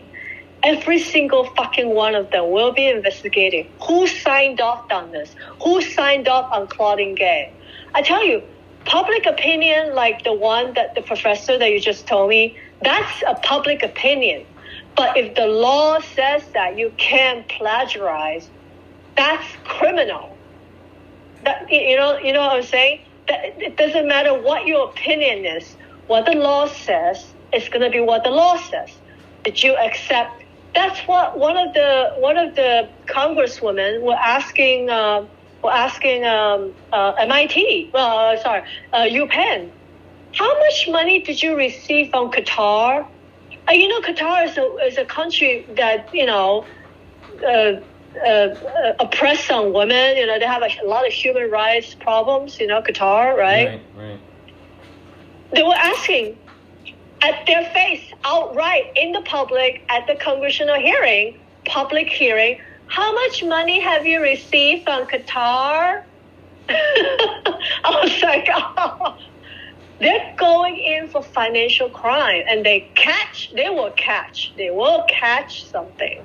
If they catch something, this is how, you see this, I don't know how the regulator is going to manifest this. They can give you a slap on the wrist saying, okay, you have to pay $300 million because of the financial mistake you made, okay? That's nice. That's okay. That is the best thing that could happen. If they want to go further and say, okay, all of you have to step down. There's going to be a huge change. Remember, Congress already was asking Claudine Gay to step down. They were already telling Harvard that they need to fire Claudine Gay. They were not like asking, oh, Harvard, you should reconsider Claudine Gay. Claudine Gay, you might want to consider it. No, they were already saying in that hearing that you must step down. You must resign now. Because of the so I'm going to tell you again, when they come in to investigate, I don't know how. I think it's going to be a big slap. If they really want to go for the huge political effect, it's going to be a huge slap on their face. They're going to say Harvard received money from communist China. Oh my God! I tell you, where is the integrity? The Harvard integrity being infiltrated by our enemy, Russia, communist China. I tell you, if you look at the chimney in Harvard right now, you're gonna see a lot of black smoke tonight. Tonight, you're gonna see a lot of black smokes go out of their chimney because they're burning all the documents that they can't show to. No, seriously. When this is true, I'm going to tell a true story. When Trump, remember Trump? He closed down the Chinese embassy in Phoenix. You don't remember that? There was a Chinese embassy in Phoenix, and they were accusing them of spying and stealing technology and sensitive to, because Phoenix is a huge technology, town, right? All the high tech, and they're saying that, so Trump told them, you're going to evacuate in like 2 or 3 days or something. And during those 3 days, seriously, they see so much smoke, burning papers out of the chimney. It's so funny, you can't shred it, because you shred it, it can still piece it together. You have to fucking burn it, that. And then they call Chase, and then, so who is Harvard's financial institution? Is it Chase? Is it UBS? Well, I'm sure they have multiple banks. Whatever it is. I'm sure they have multiple banks. Okay, show me your statement. And UBS, you show me your statement. And they're going to match. All they have to do is what every elementary school student knows how to do, matching. Does this match with this? They found discrepancy. Okay, explain why. How happened this $200 million? Why is it not in your statement but in the UBS statement? Oh, you are screwed. Explain. So you have spies in Harvard. You were going against the American government. Did they want to go? Yeah, they can go that far. They caught Lieber. Why is Harvard allowing this? Do you really think Harvard doesn't know? Do you really fucking think Harvard doesn't know what fucking Lieber is doing? Well, maybe Chinese government pay $1 billion to Harvard. And Harvard's like, oh, okay, just as long as it's not being exposed, just do whatever the hell you guys want to do. Treason. Spy. Allowing spies. I tell you, that maybe the name of Harvard could be saved, but if they see something, they can call it whatever.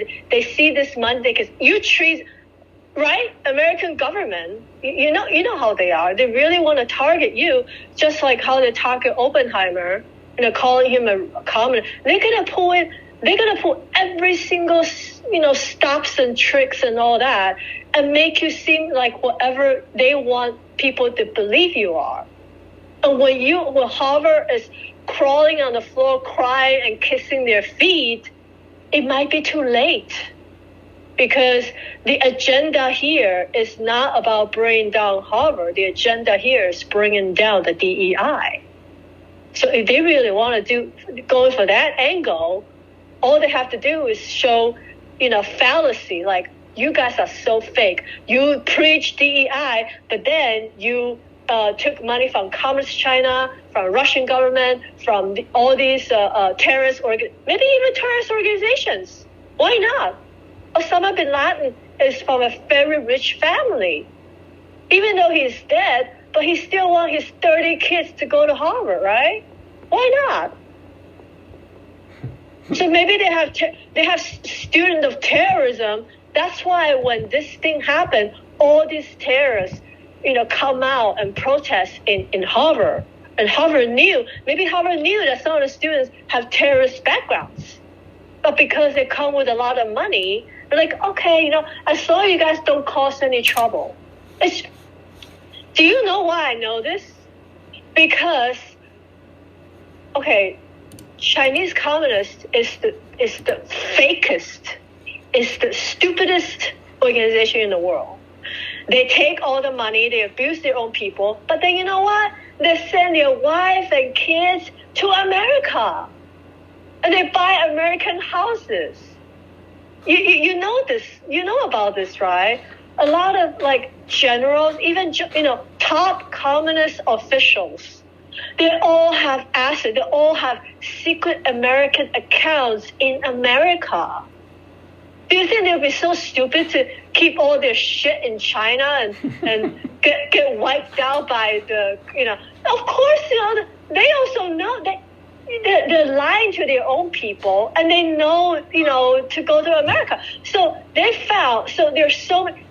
I go to this Chinese restaurant downstairs from me, and this waitress, she said she used to, waitress at Yale University at a Chinese restaurant.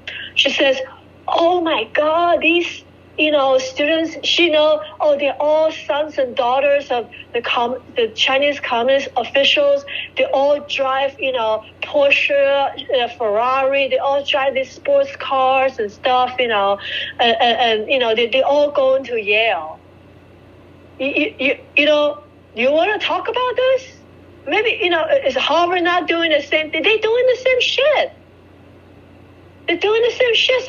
So having these sons and daughters of your enemies learning at your top university, learning secrets, maybe spying, and you're allowing this to happen. You're going to pretend you don't know?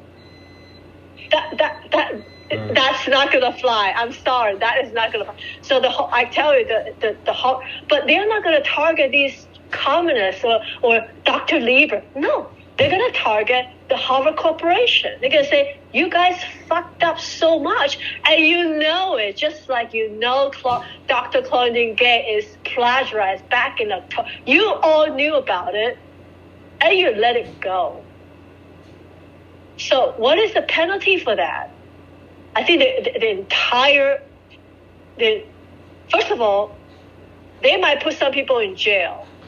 Okay, if they receive terrorist money, and they did not declare it, they could. That's criminal, right? In the banking world, if you receive terrorist money, the branch manager could be sent to jail, right? I know that is a financial crime. I know that's criminal. I just think that you will be sent to jail. I just think that there's just a bigger thing going on, because it's not just Harvard. Just the whole ultra-liberal agenda is cracking. Let me give you an example. What do you mean? Let me give you an example. Apple, right? Stock. Yeah. They lost $110 billion market cap today. Major downgrade that has investors worried about slowing iPhone sales. Okay. So I'm just saying. But the thing is Apple has been promoting this gay agenda. Yes. this LGBTQRS, whatever. Yeah. Let me think. I just think that the whole ultra-liberal agenda is cracking. Well, there is one thing that could explain the downgrade, though, because, they're losing the Chinese market. Not because they lose it, it's because Chinese economy is so bad. So you're losing about at least 1 billion customers. Yeah, but the thing is they placated to... Yeah, but take it one step further. They placated to the Communist Party. Yeah. To the point where when the Communist Party starts to falter, their company starts to falter. Well, same goes for Elon Musk. His Tesla... I mean, did you hear about that news where, of course they don't talk about it in America, but just last week, right, they sent 600 Tesla from Shanghai to Australia. While the cars are still in cargo, to be examined, they found bed bugs. Are you serious? I am not fucking kidding with you. You can look it up, okay? They returned the whole cargo, untouched, back to Shanghai. I tell you, it's the Chinese manufacturing environment has become so bad. People are starving. People are just, it's very low quality. The work quality is very low. You understand what I mean? That's why you have these, and the Chinese inspection is a joke. That you call them, the manufacturer of the world and all that. But if you really look at it closely, there's so much corruption. It's not like it's not like America. It's not like a real system. It's that you buy this Secretary of State, the Secretary of the province, like the governor of the province, right? And then you say, I'm gonna have this shipment. You're gonna let me go. Thank you very much, and I pay you this much money. That's how it works. Do they really inspect it? I'm not sure. So anybody who is tied into China right now they're all going down. Taiwan, the Taiwanese manufacturing, they already, during the past 3 years, they have already moved out at least 75% of their manufacturing out of Taiwan. And, but I don't know. I don't know if this is a political agenda against Apple because of what they are. Look, don't you think it's a fucked up thing? You preach about DEI, and then you manufacture in China where human rights record is the lowest. I'm just saying, it's the whole. I'm telling you, the whole agenda, the liberal agenda, is built on on sand. There's no real foundation. That's true. That's true. I agree with that. It's about time that you started agreeing with me. What? It's about time that you started agreeing with me. No, I agree with you on many things. There's some things I don't agree with you about. But I can tell you this one thing. Okay, the problem with China is the fact that they know they're not doing well. They know they're going down the drain. They're really going to hell. But they're following Mao Zedong, so they don't care about economy. They don't care about foreign. They don't care about any of that. They don't care about. They only care about their agenda. Because this Xi Jinping, he's kind of cuckoo and he's stupid. So he's driving away all the foreign investments. All the foreign investments are gone. They're all turning to Taiwan or Europe or back to America. So you know what? This adjustment with Apple, the price adjustment with Apple, I think it's actually a correction. I don't think I think it was probably inflated before. You understand what I'm saying? Mm-hmm. Because everybody knows that China is, especially with the COVID and everything, and the economy is so bad. I knew about this last year.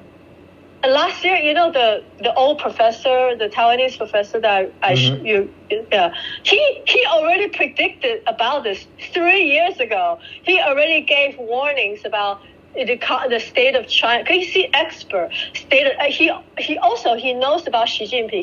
He knows what he's thinking. So he already told all the Taiwanese, business that start evacuating. You gotta start evacuating. So slowly during the last 3 years, people start evacuating, and it was the right move.